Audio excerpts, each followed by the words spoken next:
Halo, selamat datang di BGTV dalam acara Ngetok, ngobrol enak bareng Toko.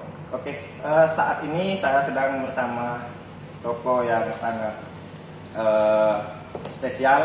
Beliau tokoh muda.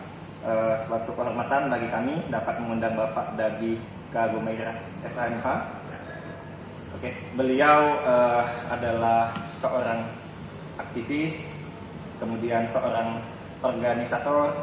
Selain itu beliau juga adalah advokat senior yang aktif menangani beberapa perkara. Kalau di Sumsel beliau sudah sangat suhu, apalagi bagi kami yang muda-muda ini. Baik Kak, mungkin langsung saja aku langsung masuk ke dalam pokok pertanyaan Kak ya. Sebagaimana tadi telah aku sampaikan juga ke pemirsa sekalian bahwa Kak Dadi adalah seorang advokat. Nah, kemudian kayak mana sih Kak, apa sih latar belakangnya Kakak kemudian terjun ke dalam dunia advokat atau pengacara ini Kak? Jadi memang sebenarnya di keluarga bapak saya SH. Bapak saya SH, lulusan Unhas waktu itu ya. Sempat jadi advokat juga pernah, tapi tidak mendalami ya. Tidak mendalami. Jadi memang latar belakang keluarga sarjana hukum ini ya tidak asing ya kalau di rumah. Jadi bapak saya itu punya perpustakaan pribadi lah. Jadi buku-bukunya itu memang temanya cuma dua, kalau nggak hukum politik ya temanya. Karena memang beliau juga aktivis 66 ya.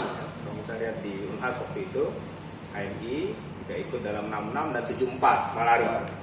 Ya, Malari. Jadi saya waktu itu belum lahir ya, saya lahir April, Malari bulan Januari. Nah, untuk itulah memang itu yang mungkin jadi dasar ya, mendasari terjun ke dunia advokat. Karena memang Bapak almarhum itu ya kita sering ngobrol, sering ini ya, tema-temanya ya sering tema-tema hukum juga ya. Mungkin karena beliau orang hukum ya, jadi tema-tema diskusinya tema-tema hukum. Untuk itulah memang sejak SMA itu orientasi saya waktu itu sudah masuk fakultas hukum ya. Fakultas hukum atau fakultas ilmu politik waktu itu di Sipol. Nah, untuk itulah ketika UMPTN ya, pada waktu zaman saya itu UMPTN namanya tahun 93 itu saya daftar fakultas hukum dan Visipol ya, ilmu politik. Nah, kemudian yang jadi ya pilihan pertama fakultas hukum itu sebenarnya.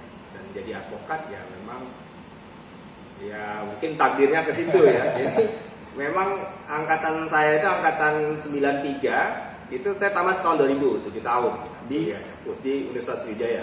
7 tahun. Jadi memang saya bilang angkatan zaman peralihan waktu itu.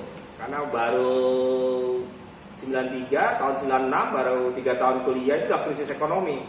Krisis ekonomi 97, 98 puncaknya ya. Jadi memang mahasiswa pada waktu itu ada lagi waktu itu sebenarnya momentum 93 itu Unsri pertama kalinya kenaikan SPP 400%. Wow. Ya, jadi dari 50.000 kalau saya nggak salah 50 atau 60.000, zaman saya itu jadi 270.000.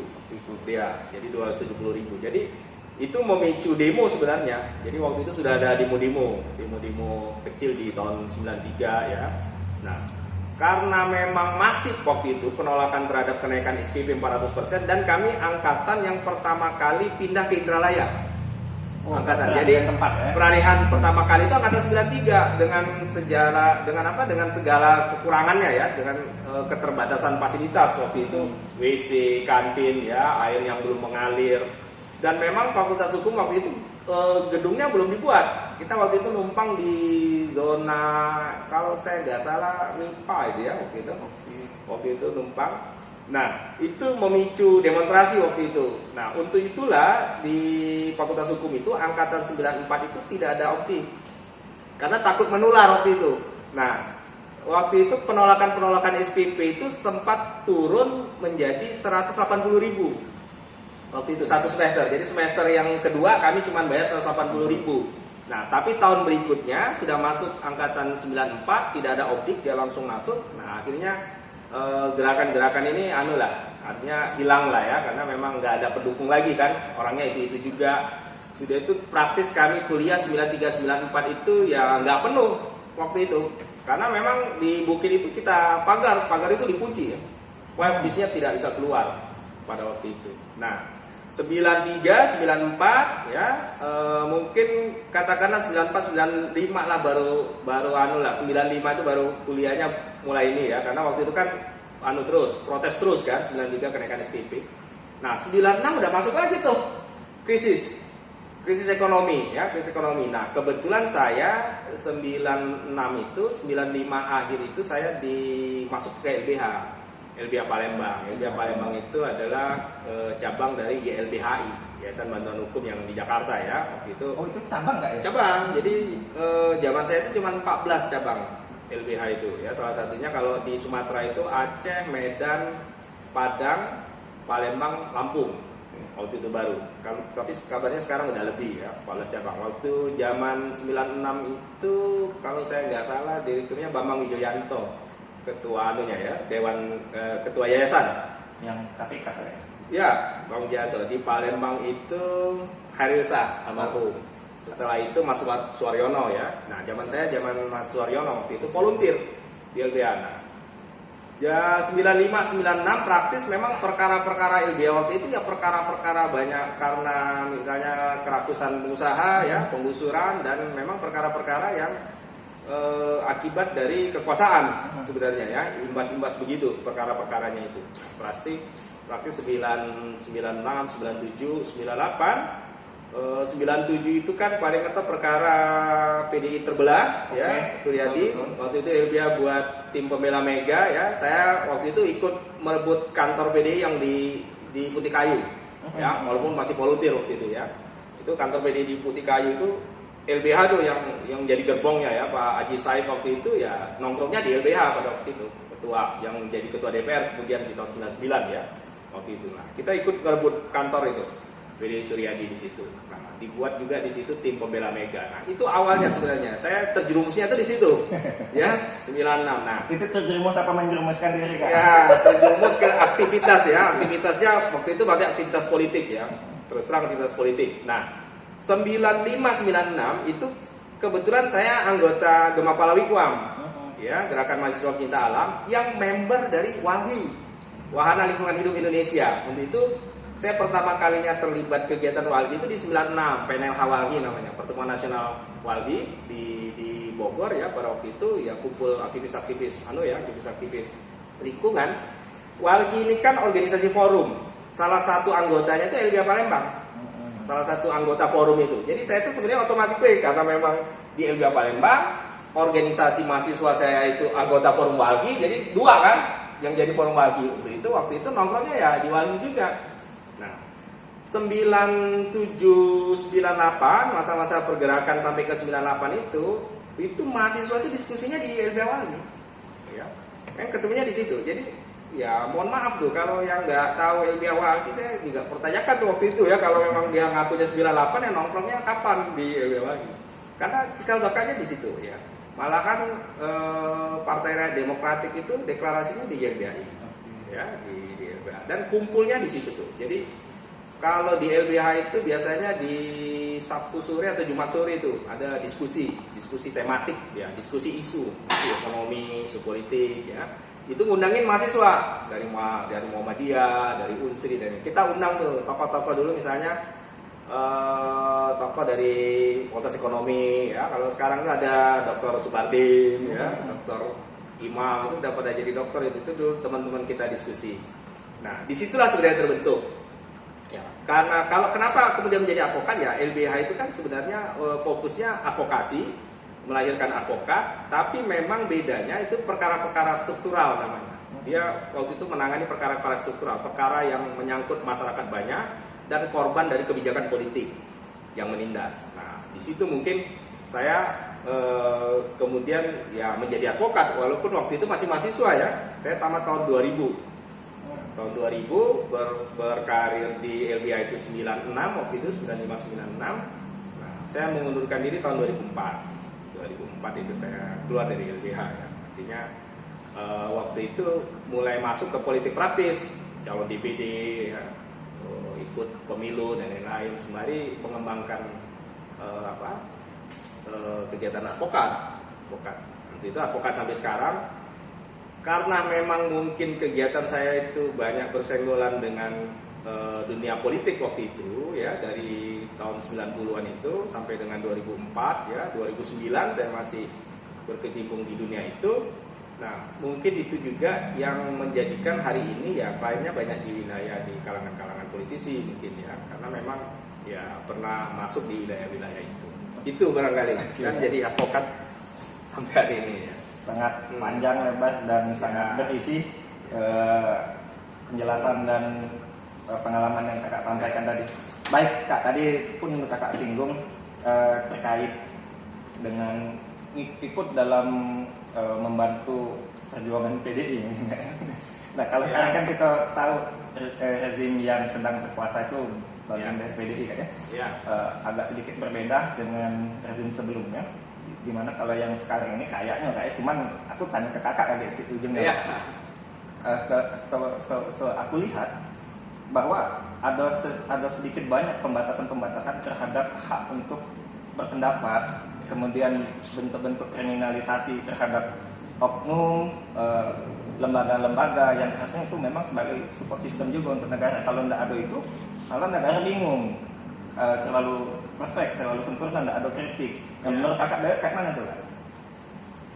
Kalau menurut saya sebenarnya ya kekuasaan itu harus dikritik ya, karena kalau kekuasaan anti kritik itu istilah saya itu getas, mudah patah sebenarnya ya. Jadi kalau kekuasaan itu sudah anti kritik, sebenarnya dia sudah mulai menggetas, dia menjadi getas sebenarnya.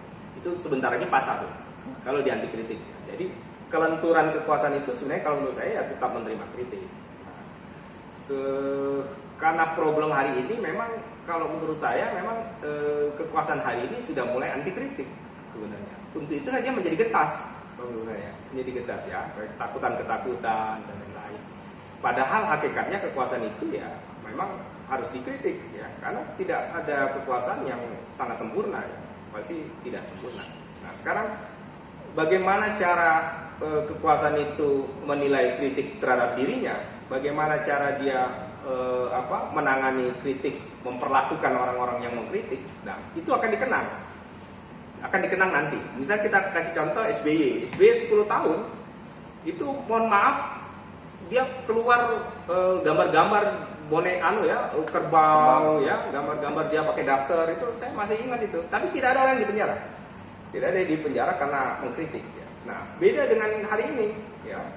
Orang hari ini kritik itu sama dengan penjara. Itu yang kalau saya sebenarnya pernah mengingatkan kalau ketika kekuasaan itu sudah mulai anti kritik ya, artinya dimulai dengan satu suara dan lain-lain, maka bandulnya ini kembali ke Orde Baru sebenarnya. Nah, problemnya adalah banyak kalangan-kalangan muda kita, kaum milenial ini tidak punya memori di Orde Baru. Orde Baru itu kan lama tuh, di 98 lah ya. 98-2000. Artinya kan kelahiran kaum milenial ini kan tidak punya memori tentang bagaimana Orde Baru memperlakukan warga negara. Nah, kalau saya pemilu pertama saya tahun 92 pemilu Orde Baru. Tahun 97 pemilu Orde Baru. Nah, saya punya memori bagaimana Orde Baru memperlakukan warga negaranya. Nah, hampir mirip nih hari ini. Itu tuh kalau istilah saya ya mempertahankan kekuasaan hari ini sebenarnya mempertahankan keberlanjutan Orde Baru masa kini. Sebenarnya. Nah, itu yang terjadi pada hari ini. Yang kritik, ya tinggal temanya aja. Misalnya Munarman didakwan dengan pasal terorisme karena pintu masuknya Munarman dekat mungkin dengan kelompok-kelompok agama, begitu. Ya, Haris Azhar kena karena prokes kayak gini kan. Dia sebenarnya karena dia dekat dengan kegiatan-kegiatan begitu. Jadi wilayahnya hari ini kalau menurut saya kriminalisasi itu tinggal dia dekatnya kemana. Kalau dekatnya ke petani, organisasi petani ya itu sewaktu-waktu jadi kriminalisasi. Organisasi petani gitu aja. Itu yang terjadi sebenarnya hari ini. Nah, kenapa misalnya banyak kaum milenial yang masih jam dan lain? Karena dia nggak punya memori itu. Nggak punya memori ketika udah berkuasa. Kalau saya punya, bagaimana misalnya seminggu sebelum pemilu itu nggak boleh kumpul-kumpul ya, Santi Haji namanya tuh, Santi Haji pemilu ya. Gimana misalnya kuning harus menang dan itu saya punya itu. Gimana misalnya di kalangan kekuasaan itu ada staf khusus yang punya kewenangan lebih, ya itu ada tuh. Dan sama sebetulnya sama sampai sekarang sebenarnya. Nah, baik, jadi orang-orang yang merasa resah hari ini ya orang-orang yang mempunyai memori masa lalu yang mengingatkan kembali. Orang-orang yang nggak resah ya saya nggak ngerti apa memorinya sudah terhapus, bisa jadi. Ya, memorinya sudah terhapus. Misalnya orang-orang yang umurnya umuran saya lah misalnya ya. Tapi dia masih dalam konteks membela ya rezim hari ini. Kalau menurut saya ya mungkin memorinya nggak ada lagi tuh memorinya tentang masa itu, atau memang masa itu dia juga tidak dalam ya sebenarnya. Itu aja kalau menurut saya begitu. Jadi sungguh gawat kondisi saat ini, kayak bakal balik lagi ke rezim Orba kayaknya kayak. Oke, itu tadi panjang lebar sudah disampaikan kembali sama Kak Dabi terkait dengan kondisi saat ini. Baik, kita juga di BGTV melalui channel Ngetok ini ada kegiatan melakukan penelitian melalui Lembaga Penelitian Sriwijaya ISIS itu bekerjasama dengan Gerak Sejarah dan Sekolah Tinggi Ilmu Hukum Sumpah Pemuda. Mungkin kawan-kawan atau pemirsa sekalian dapat melihat bagi yang berminat link atau melalui deskripsi kami di bawah. Oke, itu tadi promo kita. Aku lanjut Kak, izin. Tadi kan aku sudah sampaikan juga bahwa Kakak adalah seorang organisator, kemudian aktivis. Kakak juga mengiyakan, Kakak juga terlibat di dalam pencinta alam. Kalau di Unsur itu namanya Wikbang, Kak ya? Nah, Kak, adakah pengaruh kegiatan Kakak sebagai pencinta alam itu sendiri dalam menjalankan atau melaksanakan profesi advokat ini, Kak? Itu ya. Jadi memang sebenarnya kalau dibilang tidak ada sama sekali salah juga ya. Jadi aktivitas kita alam itu sebenarnya kan lebih kepada menyalurkan adrenalin lah sebenarnya, menyalurkan adrenalin yang pada intinya sebenarnya melatih fisik ya.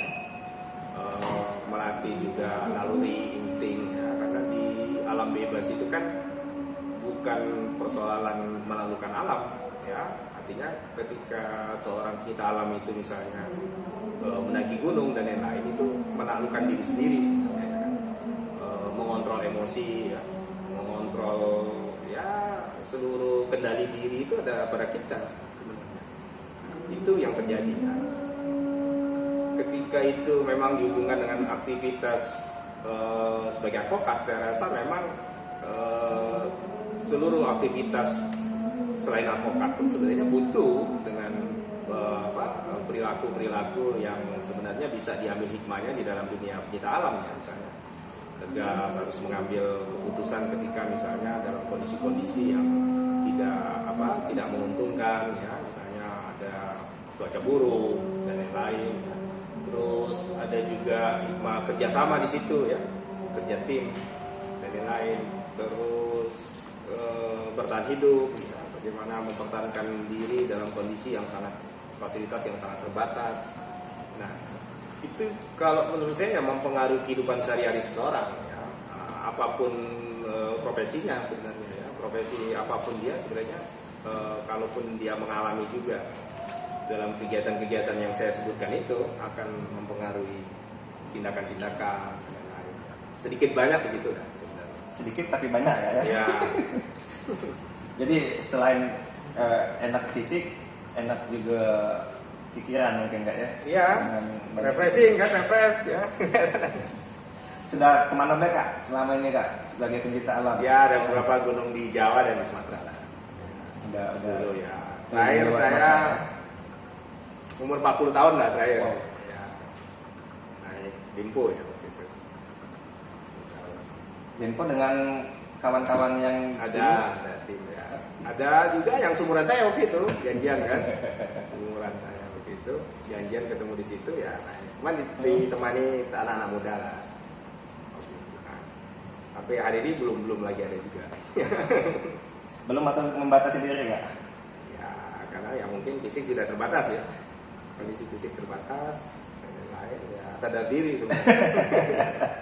Lebih ke sana deh. Ya. Oke, Kak, satu pertanyaan terakhir.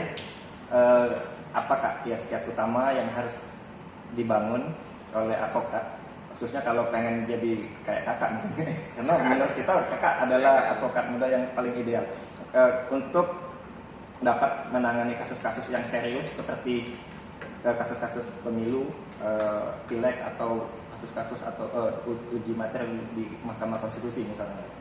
Jadi kalau menurut saya mana ya, nggak sebenarnya yang nggak ada lah advokat ideal itu nggak ada kalau menurut saya, karena memang advokat itu persoalan karakter menurut saya ya. Membangun karakter diri itu ya akan membentuk dia sebagaimana nantinya sebenarnya ya. Jadi kalau menurut saya advokat itu persoalannya yang pertama itu trust ya, kepercayaan. Ketika dia dipercaya oleh kliennya, maka sejak itu sebenarnya persoalan skill dan lain-lain menjadi nomor 2. Nah, itu yang penting. Karena apa? Karena memang advokat itu dia direferensi, lebih banyak direferensi. Jadi jangan samakan ketika orang mencari advokat itu sama dengan dia membeli baju di toko ya. Jadi misalnya kita jalan-jalan ke toko A tidak ada, kita jalan lagi ke toko B, nggak gitu. Orang nyari advokat tidak begitu. Yang pertama orang melihat referensi dari mana ya, siapa yang mereferensi advokat itu. Yang kedua ya memang nama advokat itu memang katakanlah tidak terdengar buruk ya. Nah, jadi ketika dia berkarakter buruk sebenarnya dia justru mempersempit wilayah itu. Tidak ada orang yang akan mereferensi, tidak ada orang yang akan menggunakan dan lain-lain. Itu menurut saya akhirnya skill dan kemampuan itu menjadi nomor 2. Nah, apalagi dia memang karakternya baik dan kemampuannya memang bagus ya. Nah, itu kan sempurna menurut saya. Jadi saya bilang nggak ada juga idealnya ya, artinya tergantung dengan karakter masing-masing. Jadi bisa jadi karakter itu dianggap bukan passion kita ya karakter itu, tapi mungkin passionnya dia ya, dia bisa sukses dengan dunia advokat dengan karakter seperti itu. Jadi nggak bisa sama juga. Jadi nggak ada, kalau istilah saya itu nggak ada formulasi misalnya karakter ideal seorang advokat yang itu begini, nggak ada. Artinya tergantung masing-masing diri saja sebenarnya. Nah, sudah itu kan nanti sejarah aja yang menilai kan. Sejarah aja yang menilai sukses karakter begitu bagaimana, yang karakter begini bagaimana. Gitu. Jadi bentuk ideal bagi seorang dari kagumanya itu tidak ada untuk advokat. Nggak ada. Yang penting kalau menurut saya itu tadi prinsipnya trust ya, artinya dia terpercaya gitu. Bagian percaya itu yang paling mahal mungkin. Itu yang paling mahal kalau dia terpercaya. Oke, terima kasih Kak sebelumnya. Oke. Mungkin kita akhiri podcast kali ini dalam ngetalk ngobrol enak bareng Toko bersama saya Rizky atau Kibo dan bintang tamu saya Bika Gumaira SHMH. Baik, kita akhiri dengan assalamualaikum warahmatullahi wabarakatuh. Waalaikumsalam. Yuk.